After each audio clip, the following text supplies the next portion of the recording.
Maintenant sur la notion de dérivabilité, puisque nous avons vu un petit peu plus précisément ce qu'était que la limite. Même si vous l'avez vu en classe de première, on va le revoir, ça ne fait pas de mal. Donc on prend une fonction f qui est définie sur un intervalle i, c'est f sa courbe représentative, je prends petit a qui est dans l'intervalle i, et je prends le point donc grand A de coordonnées petit a f de a. Je prends petit h qui est un réel positif pour le dessin parce que c'est plus pratique, mais j'aurais pu prendre un réel quelconque, non nul par contre. Et je prends ici le point d'abscisse a plus h. Il faut bien comprendre que ici, entre a et a plus h, ici je retrouve la valeur de h, c'est-à-dire la distance qu'il y a entre les deux. Bien entendu, ici, qu'est-ce qu'on va faire? On va définir une chose. Donc ici, on définit le taux de variation. Je vais l'écrire en dessous. On définit le taux de variation.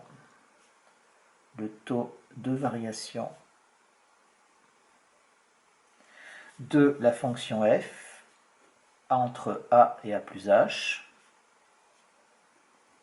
par, alors on va faire taux avec un t ici, entre a et a plus h, qui va être égal tout simplement à quoi? Eh bien à f de a plus h moins f de a sur a plus h moins a, c'est-à-dire f de a plus h moins f de a sur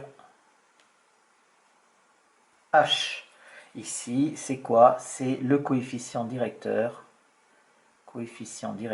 puisqu'on reconnaît ym moins yk sur xm moins xa. Donc, c'est le coefficient directeur de cette droite-là, de la droite AM qui est ici. C'est le coefficient directeur de la droite AM. Voilà donc la définition du taux de variation que vous avez dû voir en classe de première. Ce taux de variation, il est utile et on l'utilise dans tout un tas de choses, même si vous ne l'avez pas tellement exploité en classe de première. Une remarque ici avant de continuer, une remarque.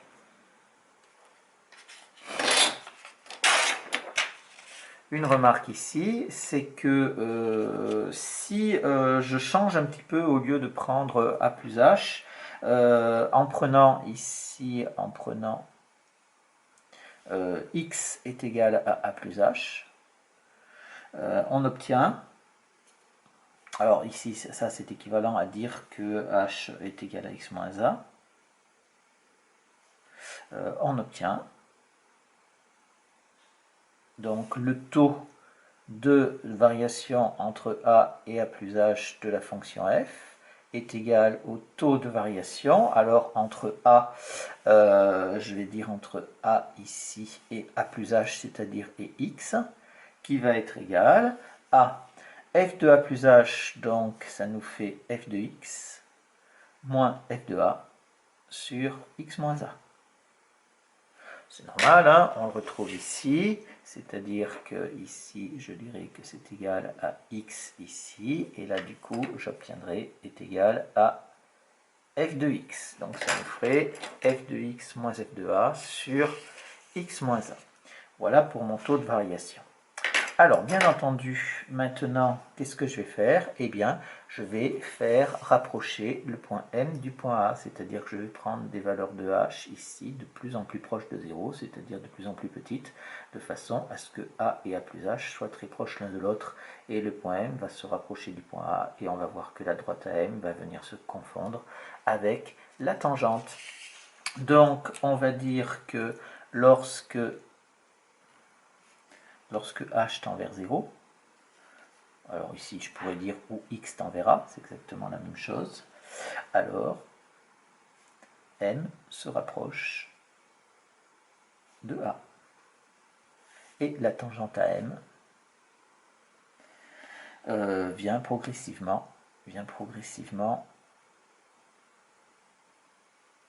se confondre avec la tangente la tangente, alors pas n'importe laquelle, hein, la tangente à la courbe CF au point A d'abscisse petit a. On a alors, eh bien, on va l'écrire ça sous forme de limite. Hein. Ici, il faut bien visualiser, en fait, c'est quelque chose qui se comprend bien. C'est-à-dire que si je prends des valeurs de h de plus en plus petit, donc là, je suis fixé sur mon point A, lui, il ne bouge pas. Par contre, mon point M, il va naviguer sur la droite, vous voyez là, ici, il va naviguer sur la droite de plus en plus pour arriver à la tangente qui va être approximativement comme ceci. Là, j'ai la tangente.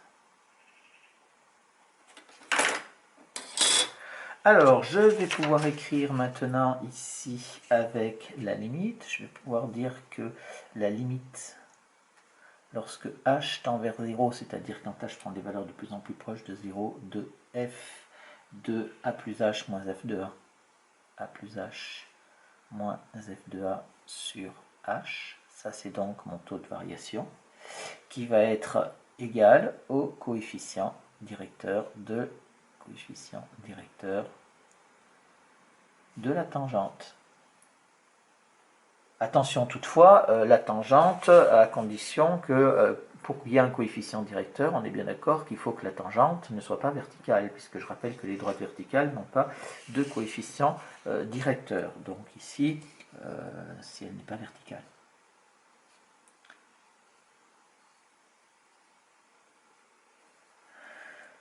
On a donc ça, et c'est donc égal ici à L qui appartient à R ici, puisque c'est un coefficient directeur quelconque. Et bien ici, L est alors appelé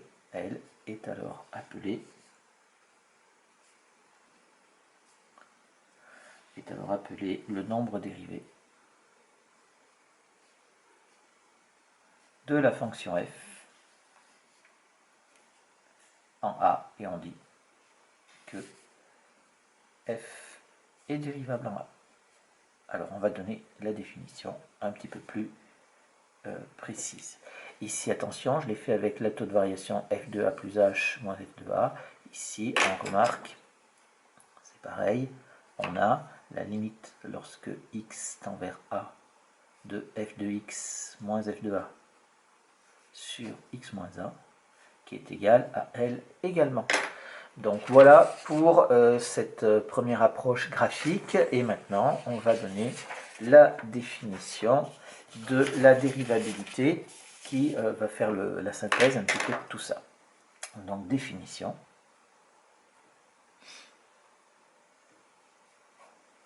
Il nous faut donc une fonction f qui est définie sur un intervalle i.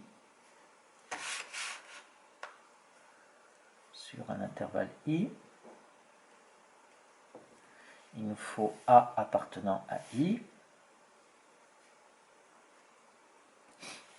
Et je vais dire que f est dérivable en a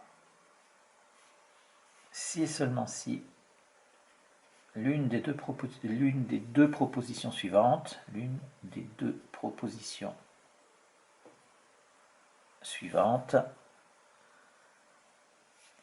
est vérifiée. Alors, la première proposition, c'est que la limite lorsque h tend vers 0 de f de a plus h moins f de a sur h est égale à L appartenant à R, ce qui est équivalent à ou limite lorsque x tend vers a de f de x moins f de a sur x moins a est égal à L. D'accord, ici je précise en prenant x est égal à a plus h. Et la deuxième propriété, c'est f de x est égal à f de a plus h plutôt, je vais commencer par f de a plus h, qui va être égal à f de a plus hl plus h epsilon de h. Alors, ça c'est epsilon de h avec limite lorsque h tend vers 0 de epsilon de h qui est égal à 0. C'est-à-dire que c'est quelque chose qui dépend du h que l'on a choisi, c'est-à-dire de la distance entre les deux points sur notre dessin, ici. Et bien entendu, on est bien d'accord que quand je calcule mon taux de variation, c'est-à-dire le coefficient directeur de la droite à m, je ne vais pas obtenir le coefficient directeur de la tangente. Je vais avoir un léger écart. Donc, et ce léger écart, je l'appelle, c'est un petit epsilon. Et bien entendu, il dépend du h que l'on a ici. Et plus h est petit, plus l'erreur, en fait, est minime. Donc ici, plus h epsilon de h avec limite lorsque h tend vers 0 de epsilon de h est égal à 0. Ou alors, où f de x est égal à f de a plus x moins a fois L plus x moins a epsilon de x moins a, toujours avec la limite, la même limite ici. Hein. Donc en prenant toujours x est égal à a plus h. Le réel grand L est alors appelé le nombre dérivé de la fonction f en a et est noté f' de a. Alors une première propriété graphique, donc on l'a déjà écrite mais on va la préciser un petit peu, c'est que si f est dérivable en a, alors, premièrement, je vais dire si f est dérivable en a, alors f' de a est le coefficient directeur de la tangente, ça on l'a dit, coefficient directeur de la tangente. Toujours à la courbe au point d'abscisse A.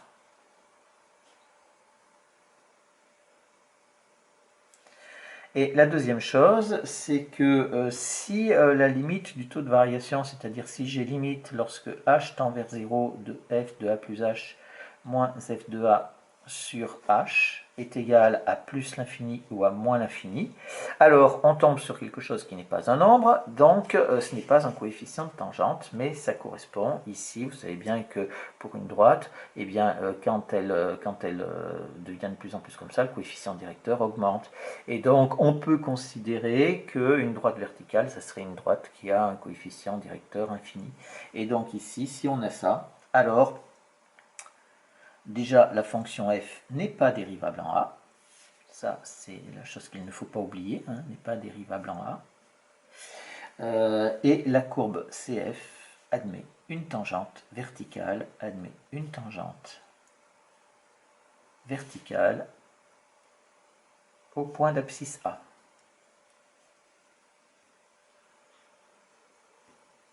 Ça, c'est la première chose.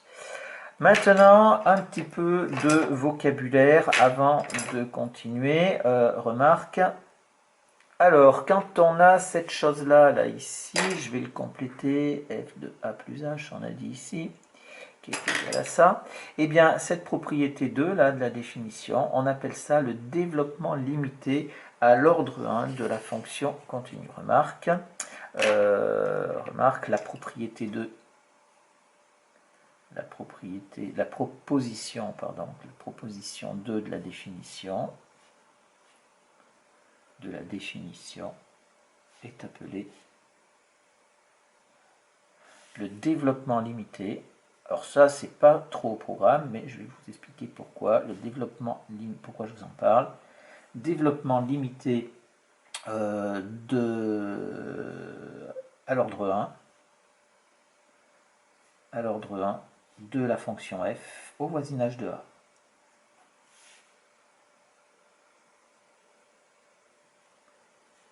Au voisinage de a.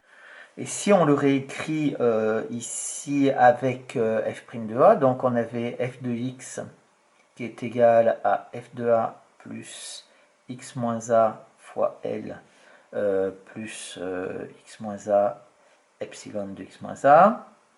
Et bien si je le réécris, ça me fait donc f de x est égal à f de a plus x moins a f' de a plus x moins a epsilon de x moins a. Et là on reconnaît quoi? Et bien ici, si on pose en posant y est égal à f de x, on obtient, et bien on obtient quoi? Ça nous fait y est égal à f de a plus x moins a f' de a plus x moins a epsilon de x moins a. Et là, qu'est-ce qu'on a? On retrouve naturellement l'équation de la tangente. Donc c'est quelque chose qui est pratique et ça va nous donner l'équation de la tangente assez facilement. Voilà pour ce développement limité. Maintenant, d'autres propriétés. Une propriété graphique maintenant. Propriété. La courbe d'une... Alors, si f, je vais dire si f est dérivable en a, si f est dérivable en a, alors sa courbe représentative ne présente aucun angle en petit a. Alors, je vais reprendre le dessin pour vous expliquer ça. Je suis à cet endroit-là. Moi, j'ai pris h positif. Mais si vous regardez dans la définition, je dis h tend vers 0, je ne dis pas par valeur supérieure ou par valeur inférieure. Donc, en prenant h qui est positif ou négatif, mon point M, il peut être bien sûr de ce côté-là du point A, mais il peut être aussi de l'autre. Comme je n'ai pas de précision sur la limite à gauche et la limite à droite, c'est que je dois obtenir la même chose. Et donc, bien entendu, je vais obtenir donc la tangente. Si je prends mon point M à gauche, je vais obtenir ma demi-tangente qui va être comme ceci. Et à droite, je vais obtenir l'autre. Et je vais obtenir quelque chose qui va être vraiment harmonieux. Ça va m'éviter d'avoir un angle en ce point A. Et bien entendu, si j'avais été obligé de faire la tangente à gauche et à droite, enfin la limite du taux de variation à gauche et à droite, et que je n'avais pas trouvé la même valeur, alors j'aurais inévitablement un angle et la fonction ne serait pas dérivable non plus. Donc, dans cette propriété ici, si f est dérivable en a, alors sa courbe représentative ne présente aucun angle en A, c'est-à-dire au point A, en fait, c'est pas tellement en A, c'est au point A d'abscisse petit a. Au point A d'abscisse petit a. Maintenant qu'on a ça, on arrive à d'autres propriétés qui sont plus utiles dans les exercices. Déjà, il faut savoir ce que c'est qu'une fonction f qui est dérivable sur un intervalle i. Donc, je vais dire donc f est dérivable sur un intervalle i. On va retrouver un petit peu les mêmes propriétés qu'avec la continuité. C'est seulement si f est dérivable en tout réel a petit a appartenant à l'intervalle i. Ça, c'est quelque chose qui est relativement évident. La deuxième, elle est admise, cette propriété, là, ici, admise. C'est les autres aussi, hein, parce que on en a parlé un peu avant. Donc, c'est le produit, alors la somme, le produit, la différence et le quotient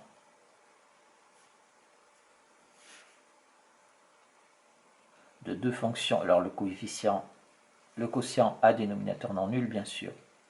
À dénominateur non nul, dénominateur non nul, de deux fonctions dérivables.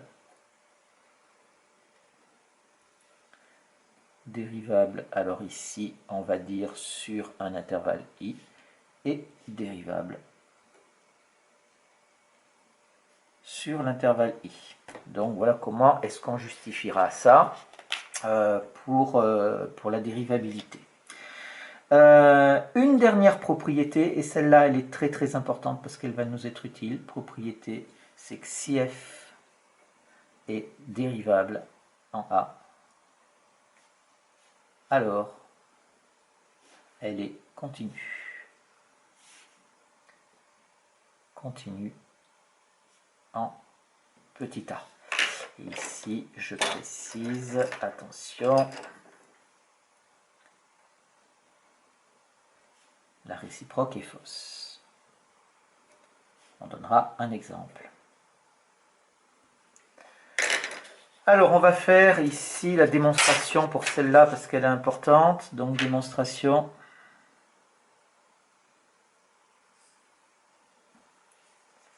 Donc, la fonction f est dérivable en a. F dérivable en a. Ça, c'est équivalent à dire que f de x est égal à f de a plus x moins a fois L plus x moins a epsilon de x moins a. Ici, avec, on a précisé que limite lorsque x tend vers a de epsilon de x moins a est égal à 0. Voilà, ça c'était, on reprend donc la deuxième définition de la dérivabilité. Eh bien, qu'est-ce que je vais faire? Je vais dire ici, je vais prendre la limite de chaque côté, c'est-à-dire je vais calculer, donc on veut calculer la limite de f de x quand x tend vers a.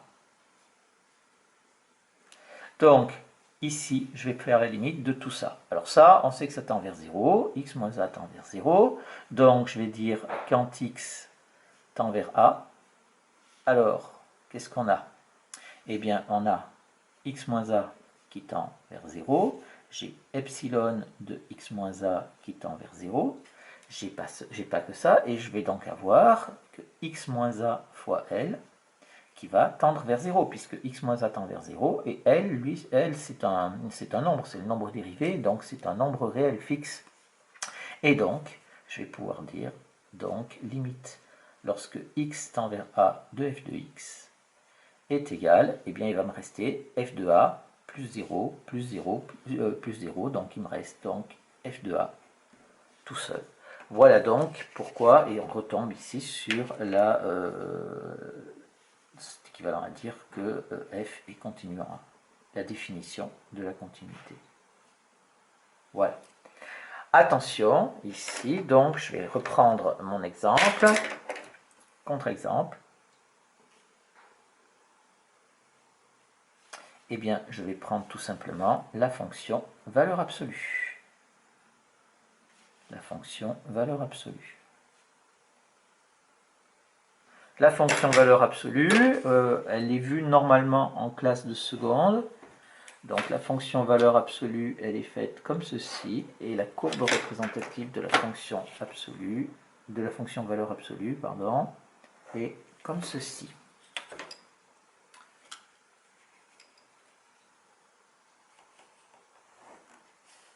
Voilà, et donc ici, la fonction, il n'y a pas, cette fonction n'est pas dérivable, cette fonction n'est pas dérivable en 0.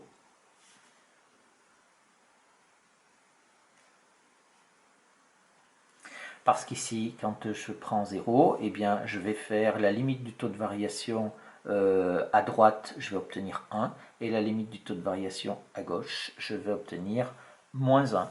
Et donc, à ce moment-là, ça marchera pas, car la limite lorsque